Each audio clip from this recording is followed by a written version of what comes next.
सुवर्णनगर नाम के गांव में रागिनी अपनी 3 बेटियों के साथ रहती थी। उसकी बड़ी बेटी राधा 12 साल की, मझली बेटी मधु 9 साल की और सबसे छोटी बेटी मीना 6 साल की थी। रागिनी के घर के हालात कुछ अच्छे नहीं थे। वो अपनी बच्चियों का बड़े ही कठिनाइयों का सामना कर पालन पोषण कर रही थी। वो खुद भूखी रहकर अपनी बच्चियों को खाना खिलाती, जो काम मिले वो काम किया करती थी। एक दिन सुबह खाना बनाकर रागिनी काम पर जाने निकलती है तो वो अपनी बड़ी बेटी राधा से, राधा बेटा अपनी दोनों बहनों का ख्याल रखना और खाना बना कर रखा है तो खाना खा लेना बेटा, और दरवाजा अच्छे से बंद कर लेना अंदर से। जब तक मैं घर ना आऊँ बाहर मत निकलना। हाँ माँ, आप चिंता मत करो, मैं सब अच्छे से संभालूंगी। अब रागिनी अपने लिए काम ढूंढने निकल पड़ती है। वो हर रोज जो काम मिले वो कर अपनी बच्चियों के लिए कुछ खाने के लिए लेकर आती थी। उस दिन पूरा दिन काम ढूंढने पर भी उसे कहीं पर भी काम नहीं मिला तो वो हताश मन से घर आती है तो राधा अपनी माँ से, माँ क्या हुआ, क्या आज भी आपको खाली हाथ ही लौटना पड़ा है? हाँ राधा बेटी, मुझे आज भी कहीं पर भी कोई काम नहीं मिला। तभी मीना भागते हुए रागिनी के पास जाती है और वो अपनी माँ से, माँ आप घर आने में कितनी देर करती हो हमेशा? आज क्या लेकर आई हो? मुझे बहुत भूख लगी है माँ। मैं दीदी को कब से खाने के लिए मांग रही हूँ, लेकिन दीदी है जो बोलती है माँ को आने दो, फिर साथ में ही खाना खाएंगे। बताओ ना माँ, मुझे बहुत भूख लगी है। रागिनी मीना को गले लगा लेती है और राधा से, राधा बेटा मीना को खाना क्यों नहीं खिलाया? माँ हर रोज आप अकेले ही खाना खाती हो तो मैंने सोचा क्यों ना आज हम सब मिलकर खाना खाएं। अब रागिनी अपनी तीनों बच्चियों को अपने हाथों से खाना खिलाती है और खुद खाना खाकर सो जाती है। अगले दिन सुबह उठते ही रागिनी खाना बनाने जाती है तो वो देखती है कि घर का राशन खत्म होता आ रहा है। अब वो और ज्यादा मेहनत करने की ठान लेती है। घर से निकलते ही आज उसे मजदूरी का काम मिल जाता है। अब वो हर रोज वही काम करने वाली थी। वहाँ उसे दिन भर काम कर 100 रुपए ही मिलते थे, लेकिन फिर भी वो मन ही मन, काम मिले तो करो, ना मिले तो भूखे रहो। इससे अच्छा है कि क्यों ना हर रोज यही काम करूं, कम से कम बच्चियों को भूखे पेट तो नहीं रहना पड़ेगा। अब कुछ दिन ऐसे ही बीत जाते हैं। एक दिन हर रोज की तरह रागिनी अपने काम पर जाने के लिए निकलती है तो वो रास्ते में एक लड़के को बेहोश हुआ देखती है, लेकिन कोई उसकी मदद नहीं कर रहा था। ये देख वो मन ही मन, अरे ये बच्चा कितना छोटा है और इसका कितना सारा खून निकल रहा है। अगर इसे अभी के अभी अस्पताल लेकर नहीं गए तो इसकी तो जान भी जा सकती है, लेकिन कोई मदद भी तो नहीं कर रहा। क्या करूं कुछ समझ में नहीं आ रहा। मदद तो करना चाहती हूँ, लेकिन मैं किसी उलझन में नहीं फंसना चाहती। हाँ, मैं इसकी मदद जरूर करूंगी। अब रागिनी उस बच्चे को अपनी गोद में उठा लेती है और भागते हुए कुछ ही दूरी पर एक जो अस्पताल था उसमें उसे ले जाती है और डॉक्टर से, डॉक्टर देखिए तो इस बच्चे को क्या हुआ है, प्लीज डॉक्टर जल्दी चलिए डॉक्टर साहब। बहन जी, इस बच्चे का बहुत खून निकल रहा है और ये पुलिस केस है। जब तक यहाँ पुलिस नहीं आती और जांच पड़ताल नहीं करती तब तक हम कुछ नहीं कर सकते। नहीं डॉक्टर साहब, ये बच्चा बहुत देर से बाहर पड़ा हुआ था, इसका बहुत खून बह चुका है। प्लीज डॉक्टर साहब, इलाज होने के बाद तो जांच पड़ताल होती रहेगी, लेकिन इस बच्चे की जान बहुत कीमती है डॉक्टर साहब। अच्छा ये बताओ कौन है ये और इसे क्या हुआ था? डॉक्टर साहब, मैं नहीं जानती कि ये कौन है और इसके साथ क्या हुआ है, लेकिन ये मुझे रास्ते में पड़ा दिखाई दिया तो मैं इसे लेकर यहाँ चली आई। डॉक्टर साहब, इसका जल्द से जल्द इलाज करवा दीजिए। रागिनी की बात सुनकर डॉक्टर उस बच्चे को इलाज के लिए लेकर जाते हैं और जब तक उस बच्चे को होश नहीं आता तब तक रागिनी अस्पताल में ही रुकती है। वो आज काम पर भी नहीं जा पाई थी तो आज उसे मजदूरी भी नहीं मिलने वाली थी। दूसरी ओर मधु और मीना अपनी माँ की राह देखते देखते सो जाती है। राधा बहुत परेशान हुए जा रही थी। देर रात रागिनी घर आती है और दरवाजा खटखटाती है तो राधा बहुत डर जाती है। कौन? राधा, मैं हूँ बेटा, दरवाजा खोलो। राधा भागते हुए दरवाजा खोलती है और अपनी माँ के गले लग जाती है और अपनी माँ से, माँ आज कितनी रात हो गई आपको, कहाँ थी आप? मुझे बहुत डर लग रहा था माँ। अब रागिनी राधा को सारी बात बताती है और दोनों खाना खाकर सो जाती है। दूसरे दिन सुबह उठते ही रागिनी अपने काम में जुट जाती है कि तभी एक आदमी रागिनी के सामने गाड़ी से नीचे उतरता है और वो रागिनी को आवाज देते हुए, रागिनी जी, रागिनी जी। जी कौन? आप रागिनी जी है ना? जी भाई साहब, मैं रागिनी हूँ, लेकिन मैंने आपको पहचाना नहीं। रागिनी जी, मैं उसी बच्चे का पिता हूँ जिसे आपके कारण कल फिर से नई जिंदगी मिल पाई है। आदमी बोल ही रहा था कि उसकी नजर घर के सामने ही लगे हुए फोटो पर जाती है और वो रागिनी से, रागिनी जी, ये मेरे पति की फोटो है। 4 साल पहले कंपनी में काम करते वक्त एक खराब मशीन के कारण शॉक लगने से इनकी मौत हो चुकी है। क्या आप इन्हें जानते थे? अरे ये तो राकेश है। ये मेरी कंपनी में ही तो काम करता था। मुझे माफ कर दीजिए रागिनी जी।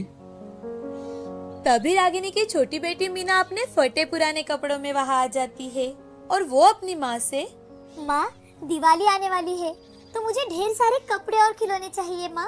और हाँ माँ, सबसे पहले मुझे आप ये बताओ कि खाने के लिए रोटी कब बनाओगी? आप हर रोज चावल ही पकाती हो। मुझे चावल नहीं खाने माँ, मुझे अच्छे नहीं लगते चावल। मीना की बात सुनकर रागिनी मीना को गले लगा लेती है और उसकी आंखों में से आंसू आ जाते हैं। मीना की बातों से उस आदमी को रागिनी के घर के हालातों की खबर हो जाती है और वो रागिनी से हाथ जोड़कर, रागिनी जी, मुझे माफ कर दीजिए। आज आपके कारण ही मेरा बेटा जिंदा है और राकेश ने भी हमारी कंपनी के लिए बहुत कुछ किया है। लेकिन हमने कभी ये देखने की कोशिश ही नहीं की कि आखिर हमारे कंपनी में अगर किसी की मृत्यु हो जाती है तो उसके परिवार का क्या होता होगा। उस आदमी को अपनी गलती का एहसास हो जाता है। वो कंपनी का मालिक रागिनी को अपनी कंपनी में ही एक जॉब दिलाता है। साथ ही साथ कुछ पैसे एडवांस में भी रागिनी को दे देता है ताकि उस पर भूखे रहने की नौबत ना आ पाए। अब वो चारों मिलकर दिवाली मनाती है। रागिनी अपने तीनों बच्चों का स्कूल में एडमिशन करवा देती है और सभी हंसी खुशी अपनी जिंदगी बिताने लगते हैं। एक समय की बात है। फरीदाबाद नाम के गांव में एक वकील रहता था जिसका नाम था जोगन लाल। उसे सिर्फ एक ही चीज प्यारी थी और वो थी उसकी चालाकी। उसे लगता था कि उसके जैसा वकील उस गांव में दूर दूर तक कहीं नहीं है। उसे ही क्या, गांव में सभी को यही लगता था। इसका असर ये था कि जोगन लाल सभी को फंसा कर रखता था। एक दिन की बात है, कुछ गांव वाले जोगन लाल के पास आते हैं और जोगन लाल से एक गांव वाला, जोगन भाई, मैं बहुत बड़ी परेशानी में हूँ। उस जमींदार ने धोखे से मेरी जमीन अपने नाम कर ली है। मैं ठहरा जो अनपढ़, लल्ला के स्कूल में पैसे भी जमा करने हैं, नहीं तो उसे स्कूल से निकाल देंगे। मेरी मदद करो जोगन भाई। अरे देखो भाई, मैंने भी मुफ्त की कचहरी तो खोल के नहीं रखी है यहाँ। मुझे भी अपना घर चलाना होता है, तो कुछ तो नेक पानी लगेगा। मैं समझ गया जोगन भाई, तुम्हें तुम्हारे पैसे जरूर मिल जाएंगे। तब तक तुम इस मामले के बारे में जरा सोचो। सबसे पहले पैसे का दर्शन, फिर दुख भंजन, समझे भाई? ऐसा कहकर जोगनलाल हंसने लगता है। बेचारा गांव वाला अपने अश्रु रोकते हुए वहां से चला जाता है। उस वक्त गांव वाले और जोगनलाल के अलावा वहां एक और व्यक्ति थी। वो थी जोगनलाल की 10 साल की बेटी ज्योतिका। जितना घमंड जोगनलाल के अंदर था, उतना ही प्रेम ज्योतिका के अंदर अपने पिता के लिए था। एक दिन ज्योतिका अपने पिता से, पिताजी, एक बात बताइए। एक क्या, तुम 2 बातें पूछो बिटिया। पिताजी, उस दिन जो काका आपसे मदद मांगने आए थे, आप उनसे पैसे क्यों मांग रहे थे? आपने तो कहा था ना कि हमें लोगों की मदद बिना किसी धन या लोभ के करनी चाहिए। जोगनलाल पहले तो चकित हुआ, फिर हंसने लगा। बेटी के मासूम सवाल का जवाब जोगनलाल ने कुछ इस तरह दिया। अरे ज्योति बेटी, जब तुम वकील बनोगी तब ये बातें जानोगी। उस रात जोगनलाल तो अच्छी नींद सोया, पर ज्योतिका उस जवाब को हमेशा अपने हृदय में लेकर गहरे विचार में रही। कुछ साल बाद उसने ठान लिया कि वो भी वकालत करेगी। उसने गांव से बाहर जाकर शहर में एक कॉलेज से लॉ की पढ़ाई शुरू कर दी और बाहर ही अपने पसंद के लड़के से शादी भी कर ली। इसी कारण जोगनलाल और ज्योतिका के रिश्ते में खटास हो गई थी। इधर जोगनलाल आज भी लोगों का फायदा उठाकर अच्छा खासा पैसा कमा रहा था, पर उसके कानों में ये बात पड़ गई थी कि गांव में कोई नया वकील आया है जो कम दाम में लोगों की मदद कर रहा है। अब जोगनलाल अपने जीवन के ऐसे पायदान पे था जिसमें उसे किसी चीज का डर नहीं था। पर कहते हैं ना, आंधी नंगे पांव आती है और इंसान से नंगा नाच करवाती है। जोगनलाल के लिए ये वक्त देर से ही सही पर आया जरूर था। जोगनलाल ने देखा धीरे धीरे उसके सारे ग्राहक उस दूसरे वकील के पास जा रहे थे। हद तो अब हो गई जब गिने चुने पुराने ग्राहकों ने भी जोगनलाल से मुंह मोड़ लिया। अब जोगनलाल गुस्से में अपना होश खो बैठा था। वो दौड़ते हुए देखने गया कि आखिर कौन है जो उसका धंधा चौपट कर रहा है। जब जोगनलाल उस वकील के दफ्तर में पहुंचा तो उसे देखकर उसके चेहरे के रंग उड़ गए। वो कोई और नहीं, प्रलय था, उस गांव वाले का बेटा जिसने जोगनलाल से मदद मांगी थी। प्रलय बेटा, तुम यहाँ कैसे? मुझे लगा तुम्हारे पिताजी के देहांत के बाद तुमने गांव छोड़ दिया। जी हाँ काका, गांव तो मैंने छोड़ दिया था, लेकिन अब फिर से वापस आ गया हूँ। अच्छा है बेटा, लगा नहीं था कि तुम भी कभी वकालत करोगे। क्यों काका, वकालत क्या सिर्फ आपके नाम है? प्रलय का जवाब सुनकर जोगनलाल के चेहरे पर से मुस्कुराहट हट गई और उसने प्रलय को सचेत किया। बेटा, भला यही होगा कि तुम यहाँ से चुपचाप चले जाओ, नहीं तो क्या पिताजी की तरह क्या आप मुझे भी जलील करेंगे और झूठे कागज बनाकर मेरी जमीन बेच देंगे? ये क्या कह रहे हो तुम?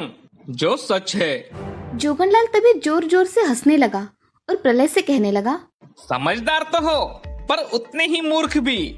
हाँ, मैंने ही तुम्हारे पिताजी को फंसाया था, अब तुम भी फंसोगे। आज ही तुम्हारी कचहरी में तोड़फोड़ होगी और सब खत्म हो जाएगा, तुम्हारे लिए और तुम्हारे परिवार के लिए, समझे? तभी अंदर से ज्योतिका की आवाज आती है, इतने जल्दी नहीं पिताजी, असली वकील यहाँ है। ज्योतिका अपने स्मार्टफोन के साथ बाहर आती है जिसमें रिकॉर्डिंग हो रही थी। आप तो बहुत चालाक है, फिर आपने ये क्यों नहीं पता किया कि वो वकील आदमी है या औरत? अब आपका घमंड यही खत्म होता है। जोगनलाल को अपने आंखों पर भरोसा नहीं हो रहा था कि उसकी अपनी बेटी उसके खिलाफ खड़ी थी, वो भी गांव वालों के साथ जिनकी आंखों में चमक थी। तभी ज्योतिका प्रलय का हाथ पकड़ती है। जोगनलाल पत्थर सा खड़ा होकर सब कुछ देखता रहता है। क्यों चौंक गए आप? प्रलय ही मेरे पति है। मैं बहुत पहले ही समझ गई थी आपका खेल। आप ही ने कहा था ना कि मेरे सवाल का जवाब मुझे वकील बनने पर ही मिल जाएगा।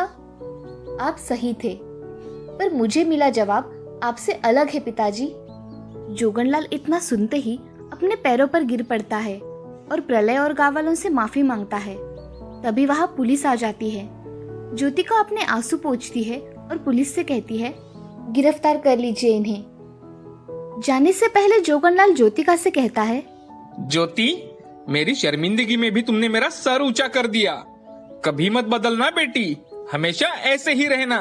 ज्योतिका और प्रलय बस एक आंख जोगनलाल को देखते हैं और फिर पुलिस जोगनलाल को ले जाती है। अब ज्योतिका गांव वालों की सेवा में खुद को लगा देती है और प्रलय के दिल का प्रलय उसके पिताजी को इंसाफ मिलने पर अब शांत हो गया था। फरीदाबाद में फिर एक बार शांति और सुलभता आ गई थी। दोस्तों, लालच तो बुरी बला है ही, पर उससे भी बुरा है घमंड, अपनी कला का, अपने गुणों का।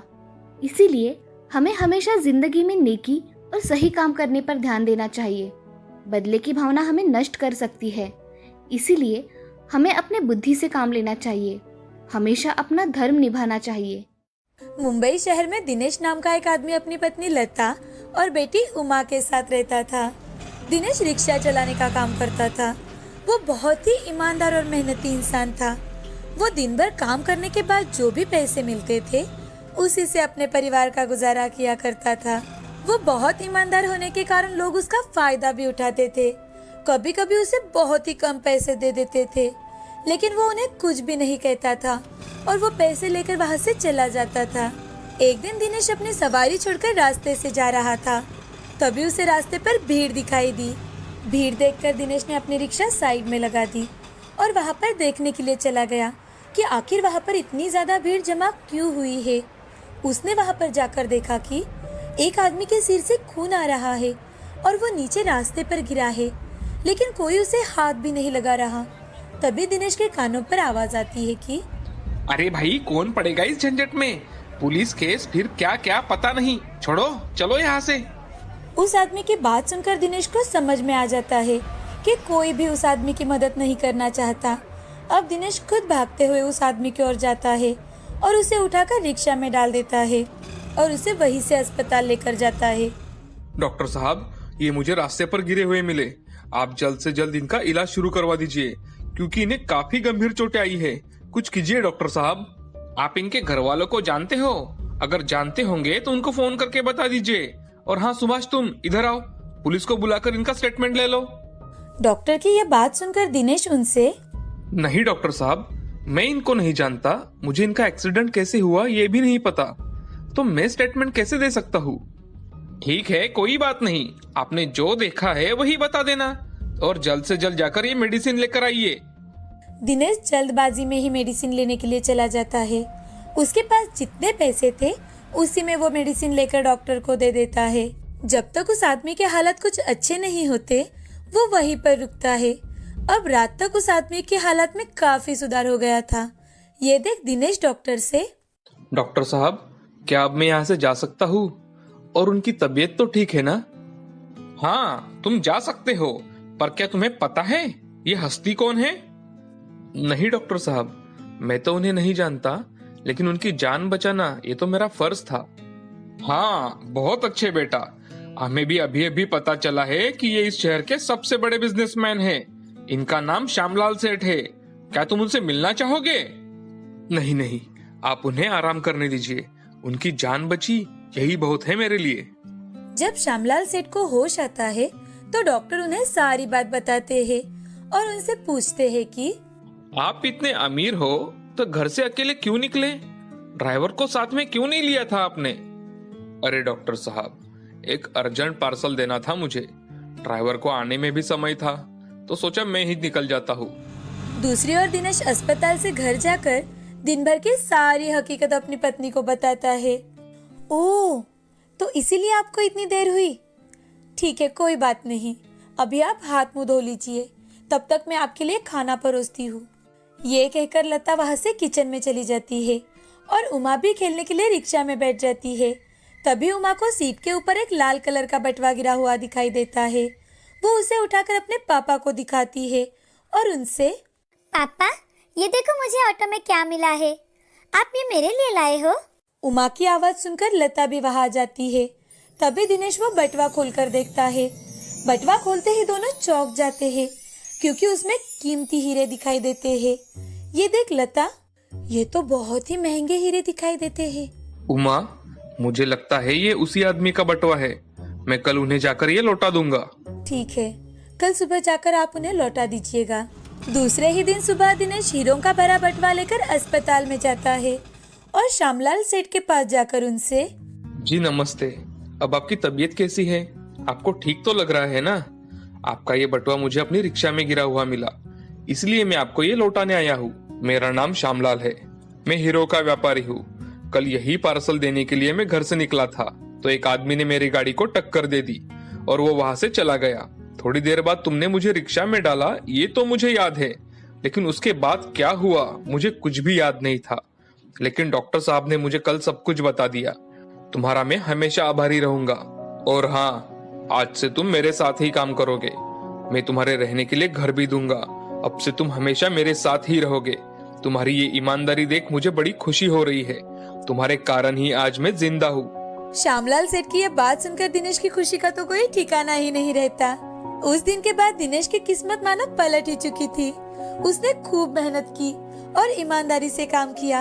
अब वो तीनों खुशी खुशी श्यामलाल सेठ के यहाँ काम कर अपनी जिंदगी गुजारने लगे।